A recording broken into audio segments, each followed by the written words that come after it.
Welcome home, everyone. Thank you for joining in on this episode of Welcome Home with the Katinas. Welcome Home is a podcast where I, your host Josh, sit down for a conversation with different people who I admire and discuss whatever's on their mind, and especially focus on life at home in times like this. Wherever you are and however you're listening, thank you for your support, and once again, welcome home.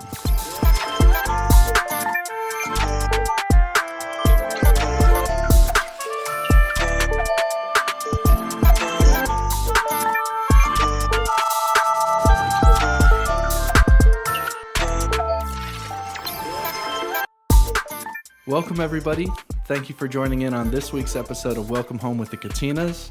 I hope everyone is enjoying this week. Before we get started, I want to send a shout out to my mom and dad, who I just dropped them off at the airport this morning. They are on their way out of the country celebrating 30 years of marriage. And so I wanted to congratulate them. I hope you guys are not listening to this episode while you're on the beach somewhere. I hope you're enjoying the sunshine and each other's company. And I just want you guys to know that me and Alexis and the rest of the family, we're celebrating with you. I'm so happy for you guys and inspired by the love that you guys share with each other that radiates to everyone around you. So I love you guys. Happy anniversary.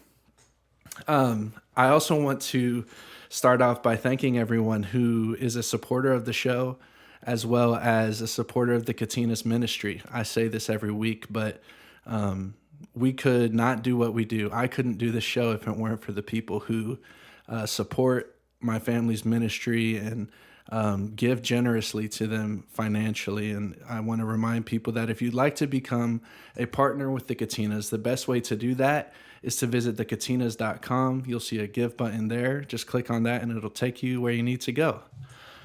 All right, that's that. And we'll move on to today's guest. It's a first-time guest. I think it's been maybe a month or so since I've had a first-time guest, but I would like to welcome to the show my Uncle David Pritchard. Uncle, thanks for being here. Hey, it's great being here. Thanks for the invite. I got a text yesterday from my Uncle Yeti. He said, "Hey, Josh, did you know Uncle Dave's in town?"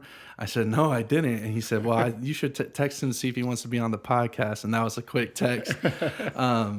I've had your son-in-law, Johnny, and your son, Tana, on the show. And now this is the third Pritchard or Pritchard-related interview that I've done on the show. I love having your family here, Uncle.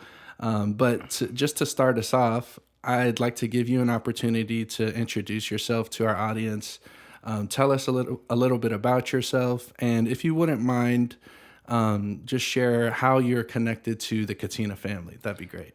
Wow, this could be a long introduction. Go for it. We got as much time as you want.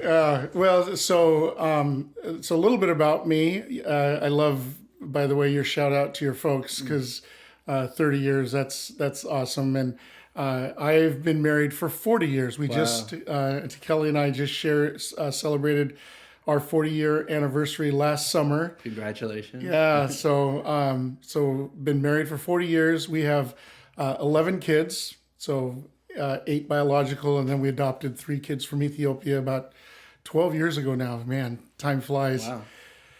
And we have 16 grandkids and 1 on the way. So that's a little bit of our family. We're spread out all over the U.S. now. We're in Washington with I think 5 of our kids, and then there's 3 here, and 1 at Fort Benning, and 1 in Washington D.C., and 1 in California. So we're all over the place right now. But yeah, you know, the connection to the Katinas goes way back. In fact, I was just talking to my kids about this earlier this week, when your Uncle Yeti was just a toddler. Your grandpa was in Vietnam, and so your grandma, my Auntie CI, and your Uncle David and Uncle Sam were living at our house in Lakewood. And so I was a little kid. I'm a little older than Sam, but I remember him as a toddler at our house, and So, we've obviously blood wise, we go way back. But then that's, we've stayed connected to, the Katinas for my whole life. And I remember trips down to Oceanside and, visiting the family. And then, the fun part of the intersection was, when, I should say not fun in why it happened, but fun that it happened. When your grandma got cancer and had to come to Madigan Hospital, that brought all of your dad and his brothers Right. over to Washington, and so that had us intersect again, very directly, and so a couple of things happened there. One was I got to, in a sense, be your uncle's first manager, Okay, helping them kind of, I remember them singing, in my folks' living room. And, I think your Uncle Sam had this little old janky keyboard, and, which was amazing. Like, he could make that thing That actually. sounds about right. Yeah. But it was amazing. You could actually make that thing sound cool. And obviously the guys had an amazing tone and heart. But I remember asking them, like, so what do you guys want to do? And they go, we want to sing. And I said, well, I know, but I mean, do you want to like sing, or you guys just like, and they're like, no, we want to sing. And so I was like, I didn't know anything about, the industry or anything. So I just started, we didn't have YouTube and Google back then. Right. So I just started calling friends and, found out like, oh, you need to make a demo tape and you need to, anyhow. So we just started putting some things together, and that was kind of fun. But the second thing that was kind of fun of that intersection was that's really when, my wife, Kelly, her sister, Kathy, was living in Tacoma. And so I called her at some point and just asked her if she'd check in on my aunt. And, as they say, the rest is history. Yeah. She and Sam ended up together, and, through Kathy met your mom. Yeah. And so, Joe, your dad and your mom ended up meeting as well. And so anyhow, a lot of fun connections. Wow. That go way back. Lots of history. Too much to get I know, into. it's like, Yeah. where do I stop we're this? all kinds I'm of down a connections. rabbit hole. Well, maybe we'll talk a little bit more about that history later on, but thanks for being here again, Uncle. It means a lot that you take time to sit down and talk with me. So I talked to you before the show and let you know that I don't really have an agenda for our conversation, which is true. But for first-time guests, I do kind of have a little tradition where I ask them three questions. And the first two questions are really things that I'm more interested in. But then the third question is a little bit more about you. So we'll get there when we get there. But All right. I'll start with your first question. And you touched on it a little bit in your introduction about you being a grandfather. And when I knew you were coming over here, I was thinking about what I would ask you. And I thought I was actually thinking about my dad, who is expecting his first grandchild. Here's Roscoe. Roscoe is a regular guest on the show. But my dad's expecting his first grandchild. But Eli and his wife are getting ready for their son to be born here in a few months. But I wanted to ask you, as a veteran grandpa, what's your favorite part about being a grandfather? Oh man, I'm notorious for dad jokes, so forgive me if I end up throwing one of those out here during the course You're of this. welcome to. But one of my favorite sayings I heard early on being a grandpa was, if I'd known being a grandparent was going to be this much fun, I would have started with grandkids.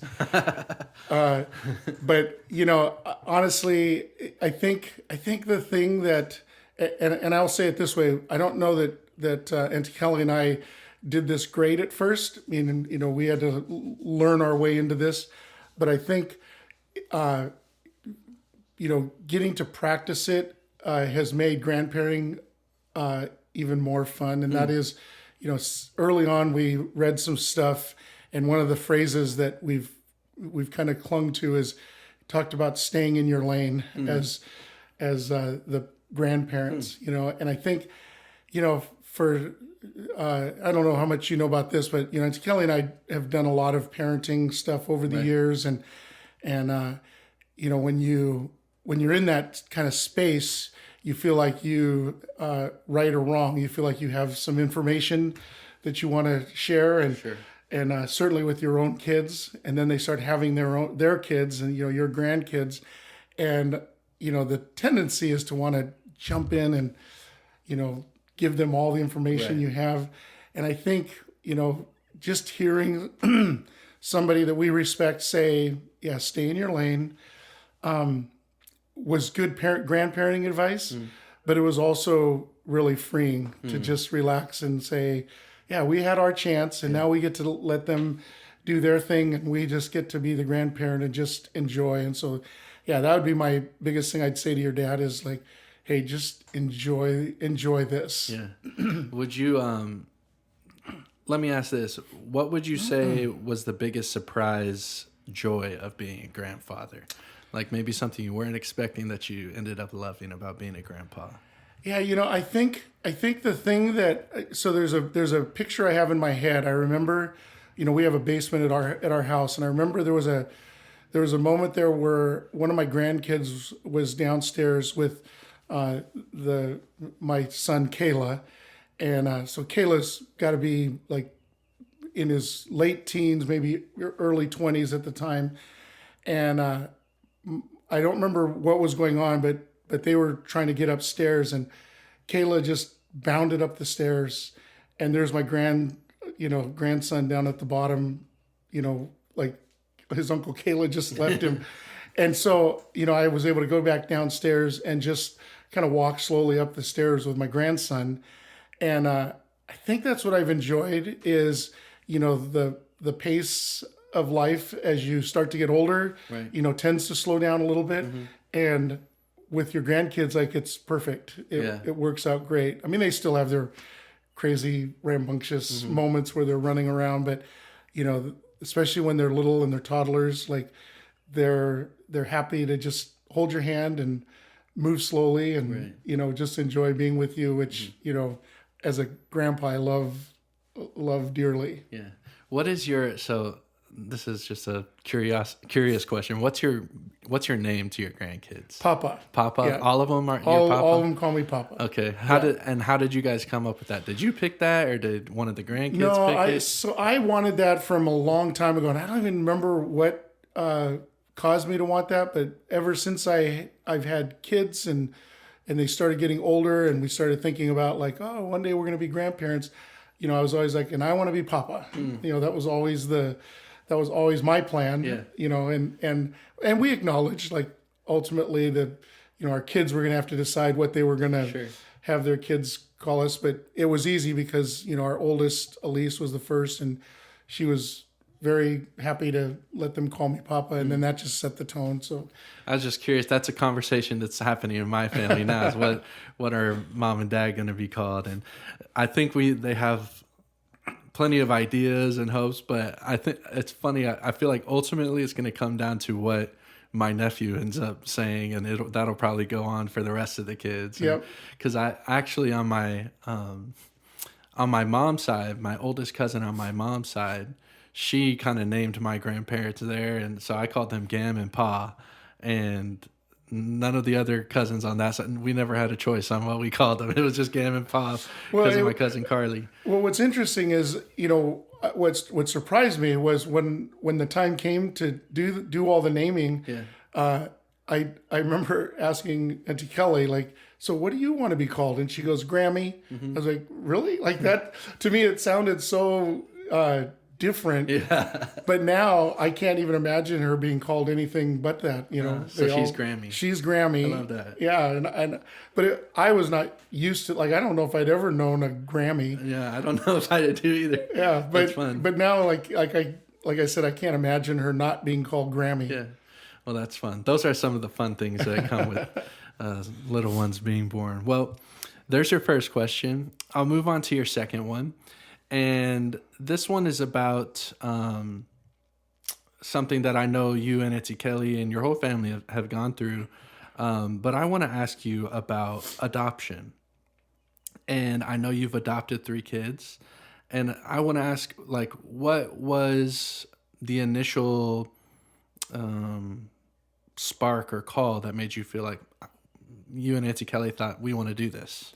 Yeah, so I mentioned earlier we have 8 biological kids, and I remember, and we've had people ask, young parents ask, so how do you, we're trying to figure out like how many kids to have, and and our standard answer is always the same. We'll start by praying and asking God, like, how many kids, do you have for us, or you want us to have, which that takes us down a whole nother trail. They're like, well, how's he supposed to answer that? And we're always like, well, he's a big God. You ask the question, let him worry about, answering. But, as we were praying along the way, we always felt like we were supposed to, keep having kids, or at least be open to it. And then I remember when Sina was born, our 8th, we just had this sense like that was it. We're done having kids. Mm-hmm. But at the time, we both kind of looked at each other and said, at least from these bodies. And so at that point we were open. We were driven probably by, a couple things. One was that over the years we've taken in a couple dozen teens over the years, and that means we've had them for anywhere from 6 months to, some of them we still kind of have, they still stay in touch. And so we've always had other kids in our house. So we always thought, yeah, we're still open to that even after we had our last biological child. But we also had always said, we're open to adoption if something like that were to ever come up. I was never a big fan for us of doing, foster care. I think I was always nervous of the system and getting in trouble because not wanting to let the kid go back to their parents or whatever that might be. Sure. But we were always open to adoption, but we never pursued it. And then in our church, we just had a handful of families that were adopting some kids from Ethiopia, and they all came back and said, "Would you guys all pray for?" There's these 3 siblings that are at the orphanage, and they're a little bit older, so nobody's looking, and trying to find them a forever home. And so we prayed for them, and just through a sequence of events, we became a little more intentional in our prayer and our consideration. And at some point we brought it to our kids and said, hey, we're praying about, these 3 kids, and what do you think? And, and the kids who were living with us at the time, our youngest ones, they were all like, yes, let's go get them. Mm-hmm.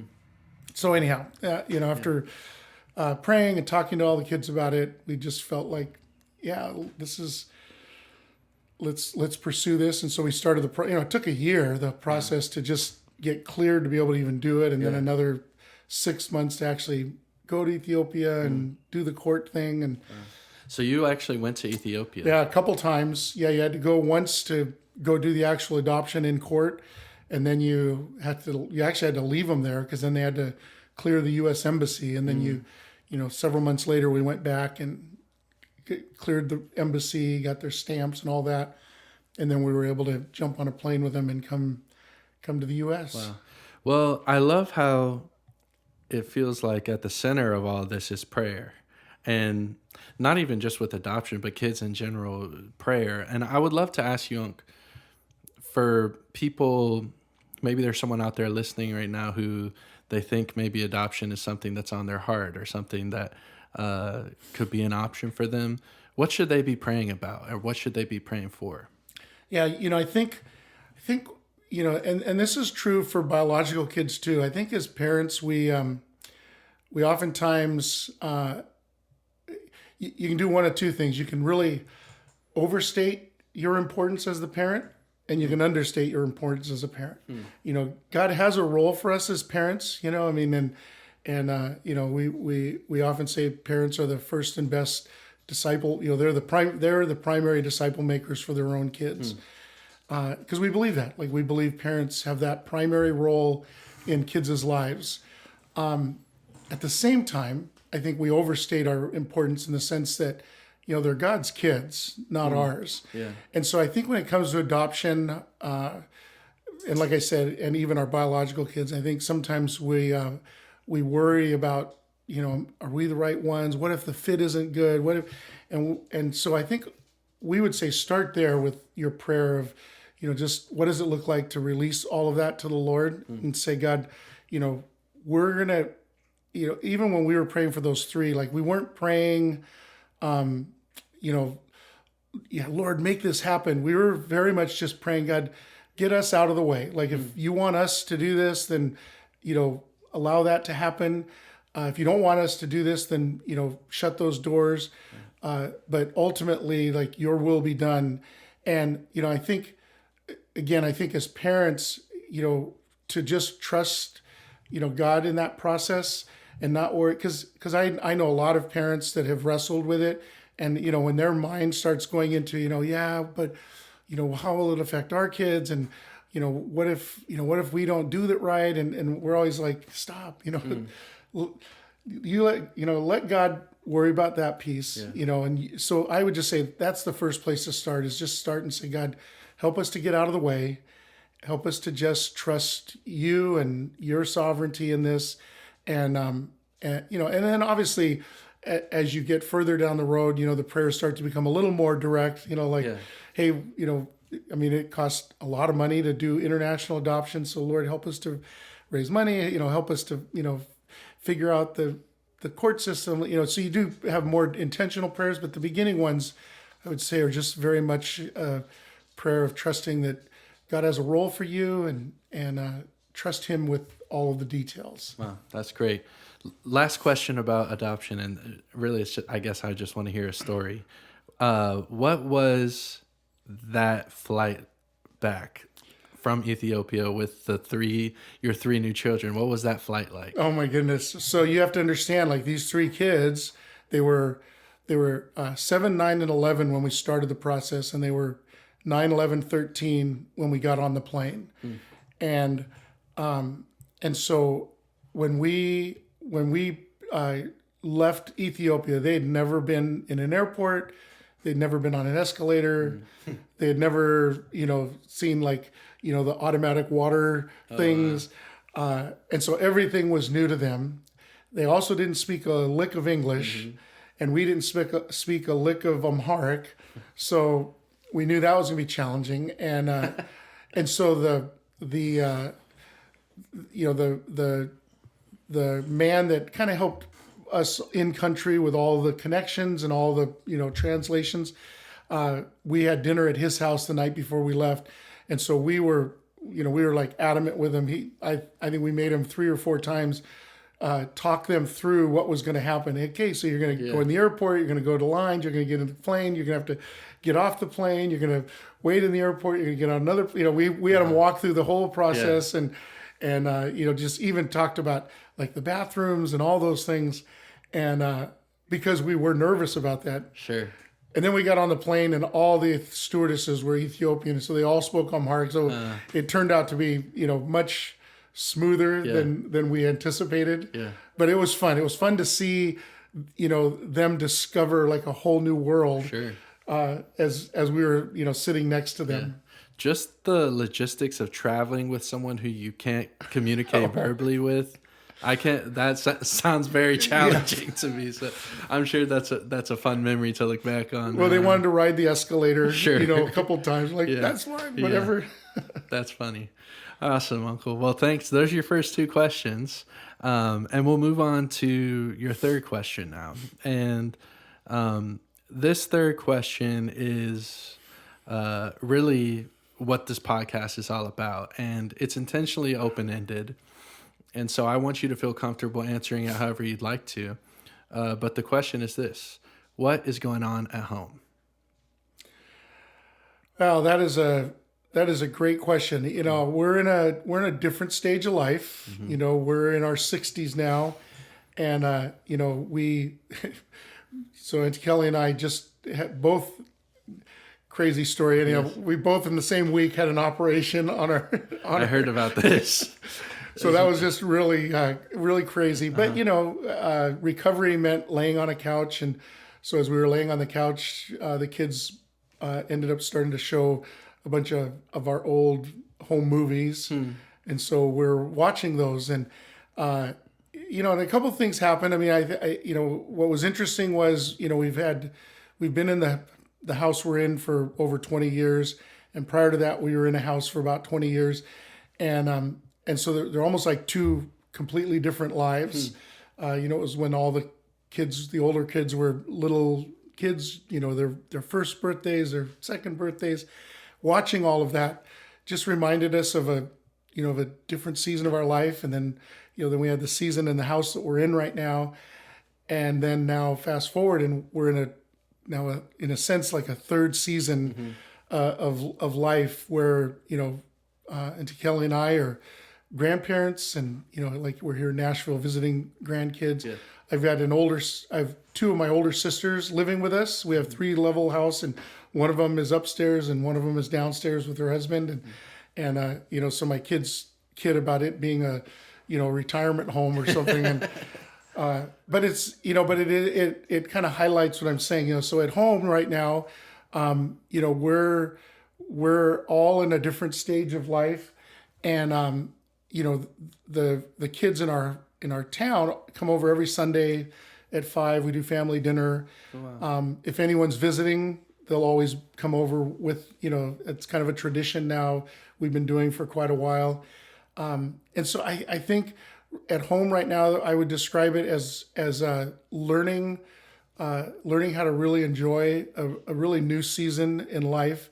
And it is really sweet because, my wife, Auntie Kelly, she's a master mom and grandma. And, so she does a great job of just being on the phone with all the kids and grandkids daily. So, we're in this season where we're enjoying where we are in our marriage and in our life, but we're also enjoying like just how to stay connected to all of these kids and grandkids around the country. Right. What are those, you said you guys have dinner on Sundays. What are those dinners like? Yeah, so they're really fun. We, I won't bore you with all the details, but where we've settled out at is, Auntie Kelly and I will plan kind of the main course, whatever that is, and then everyone shows up with all the sides. So nice. They'll jump on the family text chain and they'll say, I'll bring salad, I'll bring fruit, I'll bring drinks. And then everyone just shows up, and, Lord's good. It's always a really great feast. And but, as you can imagine, it's not even about the feast. It's just, all of us together. The grandkids love coming and being there. And it starts at 5, and typically everyone, we do pretty good for a bunch of Samoans not being too late getting started. But awesome. Everyone shows up, we eat, and then, it's just sitting around talking for, a while. And then, it's Sunday night. So at some point the grandkids have to be off and running. During the season, are football games on for you guys at those dinners? Yeah, so that's a hard one because my kids will all tell you that when they were growing up, like there was no TV during dinner, and so we tried to stick with that for a while, and then it was like, oh, this is too hard. We've got Stanford playing or whatever, and so I would say generally speaking, we shut the TV off for dinner.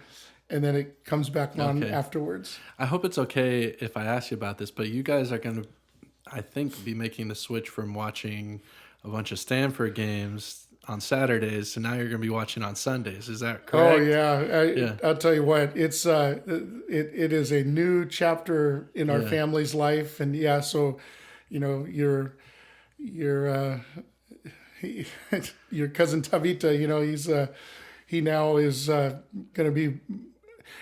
What's funny is, we had Tavita for 18 years, and then he's had 18 years at Stanford. So literally half his life was at home, half his life was at Stanford, and now for the first time he's leaving and is going to be, a Washington Commander, which is... He's coming our side of the country. I know. It's just, but it's crazy because I'm a Seahawk fan and have been, ever since the Seahawks became the Seahawks. and the Commanders actually play in Seattle. So I'm like, oh wow, that's awesome. I'm preparing myself. I'm gonna have to be in Commanders gear. You can do it, Uncle. I'm sure you'll be all right. Oh yeah, I mean, one of my friends texted me like, "Oh man, this is gonna be hard. You know, who are you gonna root for?" I said, "Oh, it's not hard. Not that hard. It's not hard. It's my son. That's awesome. I am a Commanders fan." That's awesome. Well, me too now. Go Commanders. That's exciting. Yeah, Tana. I was with Tana a couple weeks ago, and I think it was maybe right before the news came out that Tavita was moving, and he told me that was happening. I was like, wow, that's awesome. That's amazing. Yeah. I was like, man, his parents they're going to be coming out here a lot more now. So. Well, it was hard because, first, which you were kind of alluding to when you were even asking the question, it was very hush-hush because there were a lot of negotiations taking place. Sure. And, he still had to, figure out Stanford and all that. And so it was nice when we finally could, let people know because it was officially announced. Sure. I feel like you have been one way or another connected to college football now for so long, and that is there still, obviously you're still going to be invested and still a fan, I guess, but the connection is not as close anymore. Is that a weird thing for you? Well, yeah, it's weird in the sense that, I've been doing it a long time, played college ball, and then of course followed college ball, and then of course my sons came in and started playing, and then coaching, and so it's been a lot of years of being involved. Maybe the weirder part about it is I've had no connection to pro football. Even though I've had friends play and teammates play, other than just watching games, I've never had any occasion to go kind of behind the scenes and go to a professional practice. I've not done any of that. It's all been college. So I don't know how much I'll get to do any of that, but whatever I do get to do or end up doing with Tavito, it'll all be new ground, which is kind of fun because I get to experience for the first time with my son. I think it'll be interesting for you to see the differences between just how they approach everything. I imagine it's very different. Yeah. But, well, that is exciting. I have to ask you this, and if you don't want to talk about it, it's fine. But I heard that you and Auntie spent time in the same hospital room for unrelated things. What was up? What happened there? Oh my goodness, so crazy. So Auntie Kelly, just started having pain in her, in her midsection, and one of our daughters, our oldest, is a nurse practitioner. And so, I called her over and Mom, you got to go to the emergency room. And, she was not having that. And so, we promised next morning we'd go right to urgent care, and walked in, and the urgent care was like, get to the hospital. So, we get to the hospital, and sure enough, they're like, yeah, we need to operate. Wow. So she had to do a, little operation. And then I was there with her and stayed overnight, and next day, my stomach starts hurting, and my daughter comes to visit her, Mom, and I pull her outside. I'm like, Elise, I am hurting, and she's like, well, Dad, you're right here. Let's just go to the emergency room. I was like, oh, we can't do this right now. We go down there, and sure enough, they're like, well, we need to operate. Was it for the same reason as Auntie? No, they were different. They just happened to be kind of the same area. Like hers was. So total coincidence. Total coincidence. Wow. Just one of those God moments because, what ended up happening was our, daughters that lived here, two of them, Krista and Danny, and then our daughter in California, they all flew in because we were both going to be laid up for a while. And so that was obviously a blessing for us to have, girls that could do that. Right. But the other thing that was crazy was, we had developed kind of a friendship with all the nurses. And so when I came out of surgery, they had moved us both to the same room. So we literally were in the same room. That's recovering. Nice. Yeah. And so anyhow, wild story, but we have pictures of us in our hospital gown, matching hospital gowns. What are the odds? That's interesting. When I heard about that, I was like, man, what did they eat? So they must have no, it wasn't. It had nothing to do with what we ate. Just was one of Bad those luck things. or good luck. Depends how you look at That's it. right. But, all right, Uncle. Well, I have one more question for you before we get out of here. And I don't know if I've asked a question like this on the podcast before, but in my own personal life, I've asked this question to a handful of people. And it's people who knew my grandmother. I never got to meet my grandma. And I love hearing stories about her. And so, as someone who has met my grandmother on this side of heaven, I'd love if you could share with me a story of something you remember about her. Oh man, I have many. I'll share this one only because I just preached a sermon a week ago, and I actually used this story in the sermon. So I'll give you a shorter version of the beginning of the story. The bottom line was, when I was a little kid, I was also not very smart. I got in a lot of trouble one day. I decided to go see my friend on my new bike.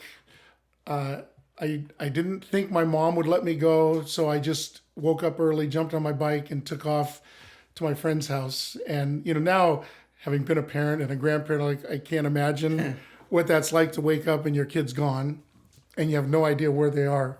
We didn't have cell phones, and no way to figure out where I was. Anyhow, long story short, I stayed because now I'm scared to come home, and then just kept staying. And finally, I'm pretty sure my friend's mom, said this kid's got to go home. Yeah. Anyhow, I leave, I go home, and they're looking for me. They're out driving around trying to find me. They've called the police, anyhow. So I'm in big trouble. And this may be shocking to some of your listeners, but my parents did not shy away from spankings, and I got my butt beat that day.